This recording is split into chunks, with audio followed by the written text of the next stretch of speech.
So this is my first attempt at a video for YouTube. My goal of this video is to answer some questions that I had when I first started playing with these saws. I've seen a lot of questions about guys wanting to take their 61 and turn it into a 272. Now, this is possible no matter what model, what year you might have of a saw. Some top cover clearance issues might come into play. It's been my experience that with the black tag series saws, and when I say black tag, I mean a late 80s, 90s series with a black ID tag. And they also can be identified by this forward hole for the top cover being rearward of the screw for the recoil. They also can be identified with the tapped holes in the cases on either side of the carburetor intake. Now, this series, particular year of saws, have their own set of top covers. An older 266 top cover will not fit on it very well, nor will this top cover fit on a 266. The bolt spacing on the left-hand case is completely different.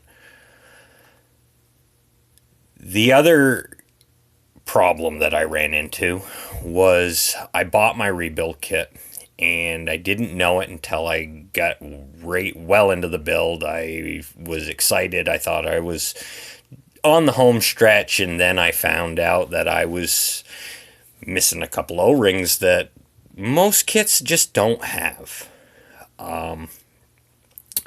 Those O-rings being these small, thin O-rings. On the 266s, there's two of these. On the 272 late model 61s, there is only one of these. And on both of them, they can be found around the outside of the oil pump, the boss that the seal fits in. But it seals the crankcase up when this oil pump is installed. The other O-ring that can be missed is this one. It is called an X-ring, and what it does is it seals the chain lube from where it comes into the oil pump, and then where it goes out, it goes into the case and is then extruded through the lube hole. Now, that O-ring is not in any kit that I have seen yet.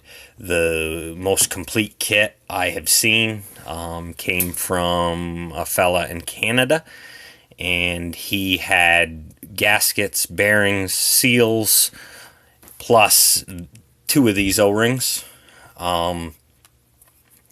It did not come with the X-ring. I had to buy that. I found a company in Texas that I use for most of my Husqvarna stuff. My dealer is less than helpful around here. So I go forward with the mentality I will figure it out myself. And I will acquire my own parts without him. The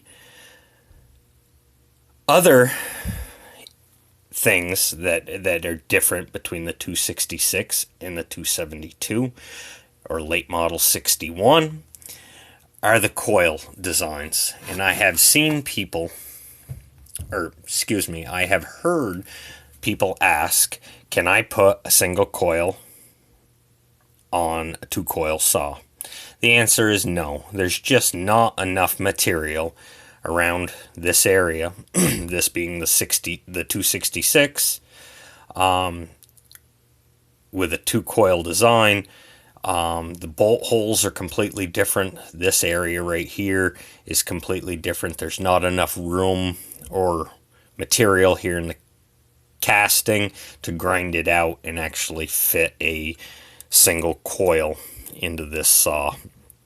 Your other coil being it mounts right here.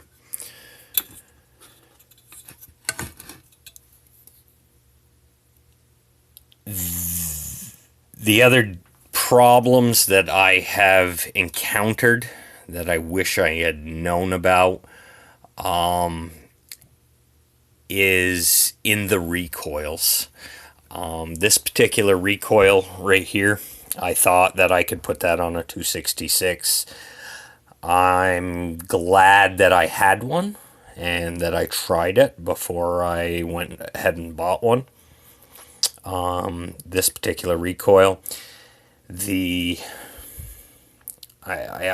for lack of a better term, the starter pawl, or the starter drive that the pawls hook into, is longer on the late model saws than they are on the 266. And what I'm talking about is I have a Johnson Red side cover right here. This particular starter drive is shorter on the early Johnson Reds or Husqvarnas.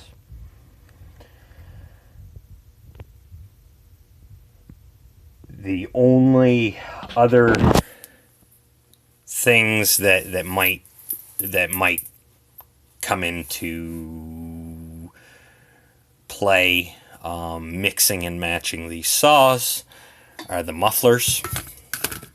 The mufflers for the late model saws have the two muffler brace mount or muffler brace holes on the bottom, and the screws go all the way into the muffler, and they're just held on the back side of the back flange of the muffler to the cylinder, where the earlier 61s, 266s, really they had a stud that screwed into the cylinder, and they extended out, and your muffler brace would then come onto it, come down to your case screw and your upper bucking spike screw, and then your nuts would go on and hold everything tight against the cylinder.